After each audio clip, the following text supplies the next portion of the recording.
जा रहा हूं केवट संवाद।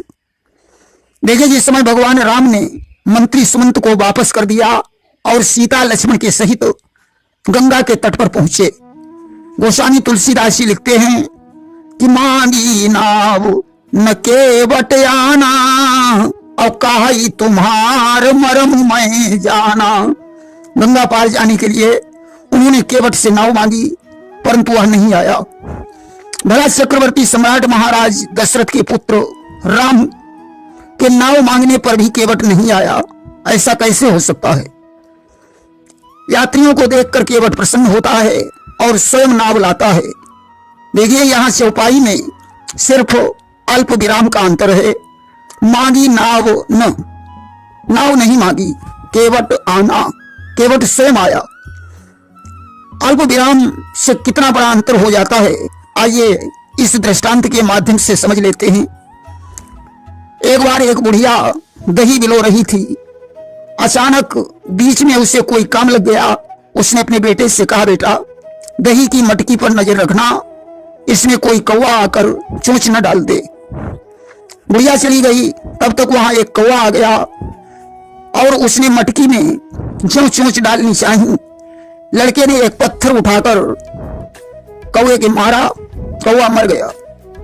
बुढ़िया लौट कर आई, उसने कौवे को मरा हुआ देखा, अस्तु से दया आ गई और वह दुखी होकर गाने लगी कि काग दही। बुढ़िया गाने लगी कि काग दही हित जन्म गमावा। हाय, इस कौवे ने दही के कारण अपना जीवन गमा दिया। जब बुढ़िया गली में एक गीत गा रही थी, उसी समय एक धोबी गधी के ऊपर कपड़े लादे हुए आ गया। उसने बुढ़िया का गीत सुनकर अर्थ लगाया कि का गदही हित जन्म गमावा। बुढ़िया ठीक कह रही है, मैंने इस गधी के कारण अपना सारा जीवन गमा दिया। धोबी ने गधी के ऊपर से कपड़े उतारे, 2-4 डंडे मारकर उसे भगा दिया और वह भी गाने लगा कि का गदही हित जन्म गमावा। उसी समय एक लेखपाल कागजों का बस्ता लिए हुए उधर से गुजरे। उन्होंने धोबी का गीत सुनकर अर्थ लगाया कि कागद ही हित जन्म गमावा। धोबी ठीक कह रहा है, मैंने इन कागजों के कारण सारा जीवन गमा दिया। उन्होंने बस्ता उठाकर फेंक दिया और वे भी गाने लगे कि और न काज कछु बनियावा और कागद ही हित जन्म गमावा। देखिए, एक अल्प विराम से कितना बड़ा अंतर पड़ जाता है। अब आप लोग समझ गए होंगे। देखिए, गंगा ने जिस समय पिता को देखा, उन्हें मिलने की अत्यंत खुशी हुई कि गंगा ने देखा जब पिता को मिलने की खुशी जरूर हुई। आ गई उमंग बढ़ी धारा, केवट की नैया दूर हुई। तब समझ गया मल्लाह चतुर, जादू है प्रभुपद पंकज में। वह रजन प्रथम यदि धुल जाए तो नाव पड़ेगी झंझट में। देखिए, भगवान राम को नाव मांगने की क्या आवश्यकता थी? राजा बल को छलने के लिए जब गए, तब तो 2 ही कदम में तीनों लोक नाप लिए थे। गंगा पार होने के लिए इधर से पांव उठाकर उधर रख देते और गंगा पार हो जाते, परंतु सीता और लक्ष्मण कैसे पार होते? देखिए, नारद स्मृति में लिखा है, जल में वरुण देव का पहरा है। जहां पर कमर तक पानी हो, वहां स्त्री को प्रवेश नहीं करना चाहिए। भगवान राम सोचते हैं, अगर सीता जी जल में घुसेंगी तो इनका पतिव्रत धर्म नष्ट हो जाएगा। तो सीता जी को गोद में ले लेते, हाथ पकड़कर लक्ष्मण पार हो जाते। राम ने ऐसा क्यों नहीं किया? देखिए, राम विचार करते हैं कि मैं मर्यादा पुरुषोत्तम बनकर संसार को नीति सिखाने आया हूं। आगे चलकर हिंदू हमारी नकल करेंगे, वे अपनी पत्नियों को गोद में लेकर घूमेंगे। दूसरी बात, आकाश से सूर्यदेव देख रहे हैं, हमारे बाबा सूर्यवंशी थे, इधर लक्ष्मण देख रहे हैं। ऐसे में मर्यादा को कैसे तोड़ा जाए? इसके अतिरिक्त गंगा हमारी पुत्री हैं, उनके ऊपर चरण उठाना अनुचित है। साथ ही साथ भगवान राम श्राप और वरदानों को भी याद करते हैं। देखिए, एक बार देवराज इंद्र के यहाँ चित्रकेतु नाम का गंधर्व बैठा हुआ था। उसी समय वहां दुर्वासा जी आ गए। चित्रकेतु उठकर खड़ा नहीं हुआ। दुर्वासा को क्रोध आ गया। उन्होंने उसे श्राप दे दिया, जा दुष्ट, तुम वृक्ष की तरह बैठा रहा, इसलिए वृक्ष हो जा। चित्रकेतु दुर्वासा के चरणों पर गिर पड़ा। उसने कहा, मुनिवर, मेरा उद्धार कैसे होगा?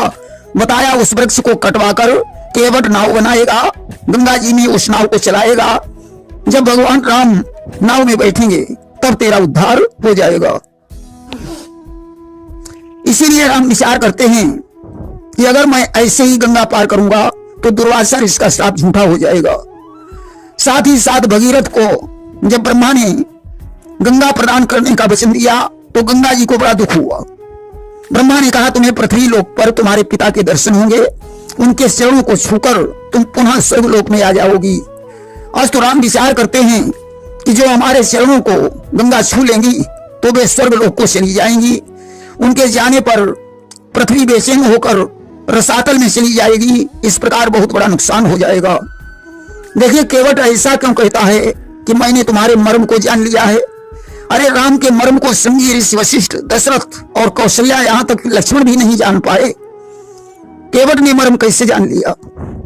देखिए, केवट पहले ब्रह्मतपा नाम का एक ऋषि था। इसने भगवान विष्णु की तपस्या करके उनके चरणों को धोने का वरदान मांगा था। भगवान विष्णु ने कहा, जब तुम केवट का शरीर धारण करके गंगा में नाव चलाओगे तब तुम्हें यह संयोग प्राप्त होगा। मरने के बाद उन्होंने कच्छप का शरीर प्राप्त किया। कछुआ क्षीर सागर में रहने लगा।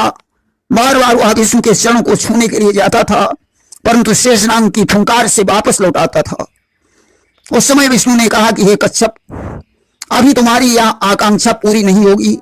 इस शरीर को छोड़कर जब तुम केवट बनोगे तब तुम्हारी अभिलाषा पूर्ण होगी। अस्तु, शरीर छोड़कर वही कच्छप केवट बना। इसे पूर्व जन्म का ज्ञान था। राम को देखकर इसने उन्हें पहचान लिया कि आप वही विष्णु हैं और ये सीता वही लक्ष्मी जी हैं, लक्ष्मण जी वही शेष हैं। आज चरण धोने का संयोग आ गया है, इसलिए कहता है कि मैंने तुम्हारे मर्म को जान लिया है। दूसरी बात, केवट कहता है कि प्रभु, हम जीव हैं और आप ब्रह्म हैं। ब्रह्मविद ब्रह्म ही भवति, ब्रह्म को जानने वाला ब्रह्म ही हो जाता है। ब्रह्म और जीव के बीच माया का पर्दा है। पर्दा हट जाने पर ब्रह्म जीव में कोई भेद नहीं रह जाता है। जो अपने को पहचान लेता है वह आपके मर्म को जान लेता है। तीसरी बात, केवट बिहुबलपुर का राजा चंद्रचूड़ था। नगर के बाहर उसने एक ठाकुर द्वारा बनवाया था। नित्य उसमें पूजा करने के लिए जाता था। एक दिन पूजा का समय हो गया। राजा प्रजा का निर्णय कर रहा था। जब पुजारी ने शंख बजाया, राजा भाग खड़ा हुआ। पुजारी ने उस समय राजा से कहा, राजन, जब तुम्हारे हृदय में इतनी भक्ति है तो राजकाज छोड़कर तपस्या करो, तुम्हारा कल्याण हो जाएगा। राजा ने उसी समय राज सिंहासन मंत्री को समर्पित कर दिया और तपस्या करने चला गया। उस समय आकाशवाणी हुई, राजन वरदान मांग लो। चंद्रचूड़ ने कहा, प्रभु, मैं आपके साक्षात दर्शन करना चाहता हूं। भगवान विष्णु ने कहा, जाओ, त्रेता में तुम्हें हमारे दर्शन होंगे। राजा घर लौट आया।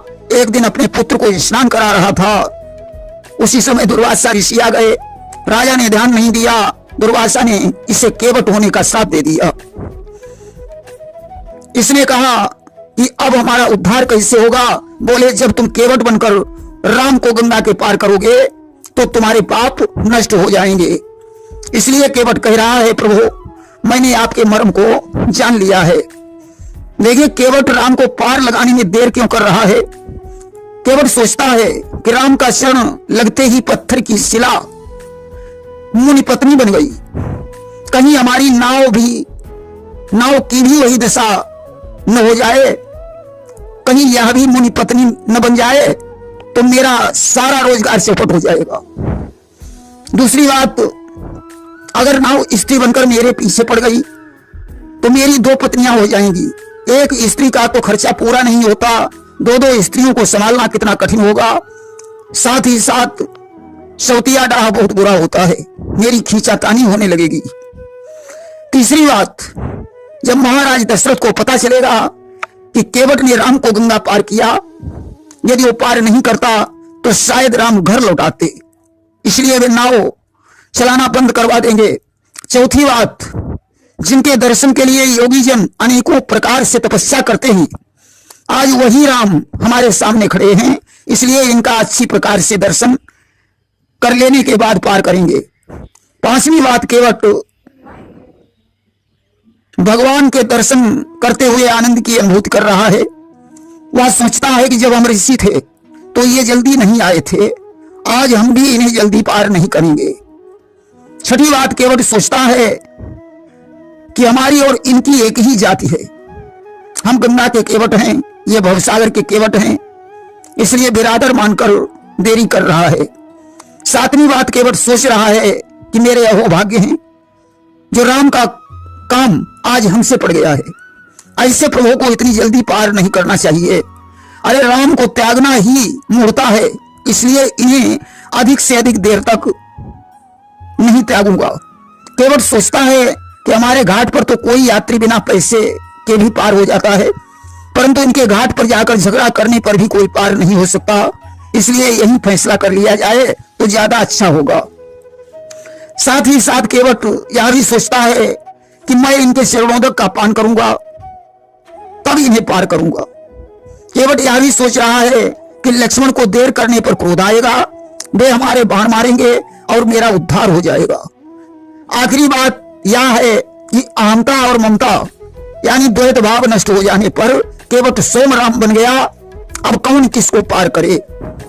देखिए, केवट ने जब राम से ये कहा कि हम अहंकार और तुम अहंकारा और हम तुम्हारे एक रोजगार, तो लक्ष्मण को क्रोध आ गया। उन्होंने धनुष पर बाण रखा, बोले हम क्षत्रिय, ये कहार एक जात कैसे हो गई? भगवान राम ने लक्ष्मण को शांत कर दिया, बोले भक्त के भावों को तुम नहीं समझ पाओगे।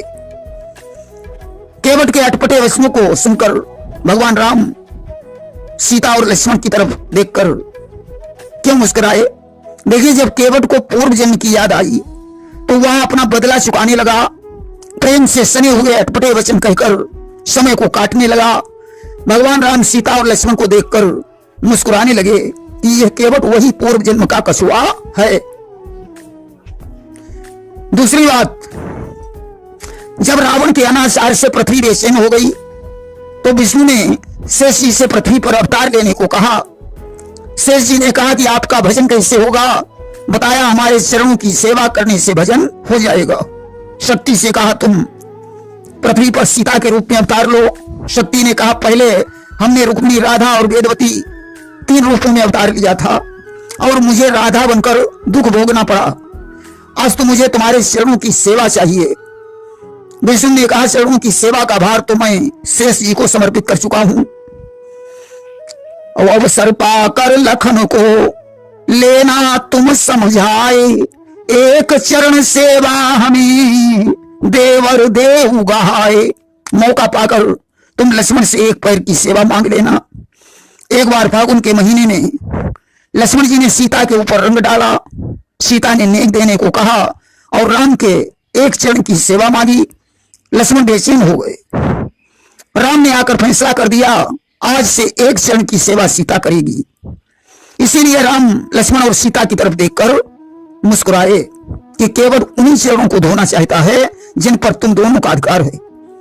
दूसरी बात, राम सीता और लक्ष्मण की तरफ देखकर इसलिए मुस्कुरा रहे हैं कि मैंने तुम लोगों को वन चलने के लिए मना किया था परंतु तुम लोग नहीं माने, आज तो कष्ट हो रहा है तो हम क्या करें।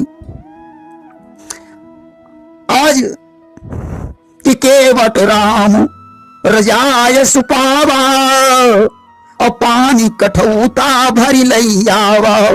राम ने कहा था कि बेगियान जल पाए पखारू, होत विलंब उतारो पारू। भगवान ने जल आने को कहा और केवट पानी क्यों ले आया? देखिए, पानी का अर्थ हाथ होता है। दूसरी बात, गंगा के निकट जो पानी भरा होता है केवट उससे जल ही समझता है। तीसरी बात, केवट के हृदय में एक विचार आया कि पता नहीं ये असली राम है या नहीं। तो सुनी केवट कहे असभ्रम बानी और गंगा केर भयो जल पानी। केवट के ब्रह्म भरे वचनों को सुनकर गंगा का जल पानी हो गया। देखिए केवट कठौती में जल क्यों नहीं लाया? केवट विचार करता है कि अगर कठौती में कहीं राम का शरण लगेगा तो वह कन्या बन जाएगी, विवाह में दान दहेज देना पड़ेगा, कठौता से लड़का बन जाएगा जो हमारा हाथ बटाएगा। अगली बात कि चरण पर कठुआ उड़े तो होई परीक्षण खास, फिर न नाव बिठलाई हई यह मन कर विश्वास। अगर राम के चरण छूने से कठौता उड़ गया तो परीक्षण हो जाएगा, फिर इन्हें नाव पर नहीं बैठाएंगे। अवति आनंद उमगी अनुरागा, चरण सरोज पखारन लागा। केवट ने पहले राम का एक चरण धोया। राम एक पैर से खड़े हैं। उसने कहा प्रभु आपको एक पैर से खड़े होने में कष्ट होगा, इसलिए आप अपना हाथ हमारे सिर पर रख लीजिए। केवट बड़ा चालाक है। भला राम जिसके सर पर अपना हाथ रख देंगे उसका तो कल्याण ही हो जाएगा। चरणों को धोकर उसने चरणामृत का पान किया। इसके बाद तीनों को गंगा पार किया और प्रभु के चरणों में प्रणाम किया। तब राम ने सोचा कि मैंने इसे कुछ नहीं दिया। सीता की तरफ देखा, उन्होंने मणिमुंदरी उतार कर राम को दे दी। राम ने केवट को उतराई देनी चाहिए। केवट चरणों पर गिर पड़ा। उसने कहा प्रभु कि मल्लाह कभी मल्लाहों से मल्लाही लेते ना भैया, मजदूर कभी मजदूरों को मजदूरी देते ना भैया। यदि कुछ देने की इच्छा है तो ऋण सब वहीं चुका देना। मैंने गंगा के पार किया, तुम भव से पार लगा देना। भगवान ने कहा केवट यह अलग की बात रही। नीति कहती है कि किसी की मजदूरी नहीं मारनी चाहिए। केवट ने कहा प्रभु अभी तो आप वन को जा रहे हैं, वन से लौटने के बाद आप मुझे जो कुछ भी देंगे उसे मैं प्रसाद समझकर रख लूंगा। तो बहुत कीन हट लखन सिय नहीं कछु केवट लेई, विदा कीन करुणायतन भगति विमल बर देई। सियावर रामचंद्र की जय।